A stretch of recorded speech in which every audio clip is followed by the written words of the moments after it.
It was but earlier in the week that we saw Jim Farley, CEO of Ford, saying the EV market in the US is going to slump by half because of the policies currently being enacted here. And meanwhile, we see Tesla jump, but because of that EV tax credit expiry potentially. What is the forward-looking analysis of yours for US EV sales for Tesla? Yeah, definitely. We knew Q3 was going to be a record quarter, right? Driven by policy, right? Everyone created a sense of urgency, whether it was dealers, OEMs, and so consumers reacted. So we're probably going to reach about 410,000, probably 10% market share in the U.S. market, and Tesla is definitely taking advantage of that.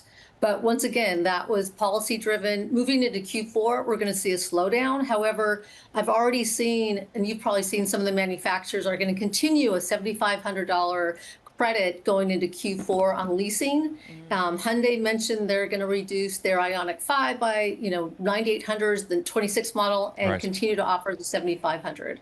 So just very specifically, Stephanie, in this quarter that's just been reported, and in Tesla's case specifically, you see evidence that the consumer knew that the federal tax credit was running out and so took advantage of that to make a decision and either purchase or lease a vehicle.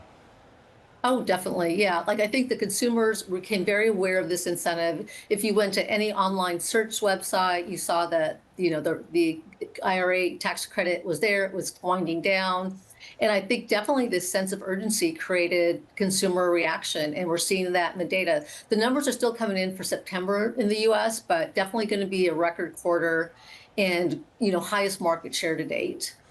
God, there's so many things that I want to poke around at. Like, what sources inside Tesla told me in recent weeks was like, hey, have you been noticing the advertising we've been doing on YouTube and Instagram? Something that Elon Musk historically is completely against. But I'm also like, almost 500,000 vehicles in the quarter.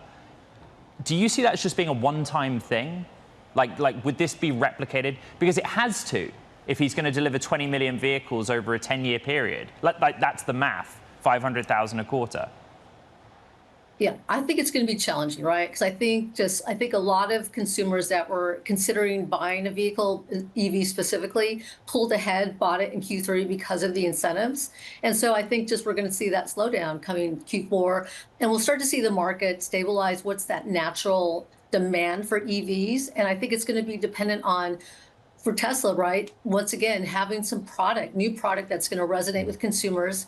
And then I think the other challenge for Tesla is navigating the changes in regulatory policy. That revenue they've gotten from carbon credits will soon disappear. And so how do they navigate that? And once again, I think they do have some opportunities with energy storage. They have their AI, robotaxi. So they have stuff in play.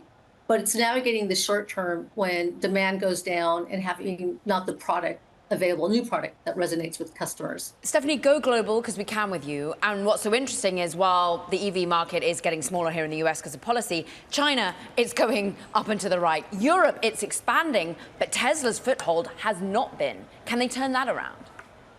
I think they can if they continue. I mean, the Model Y, I think the six-seat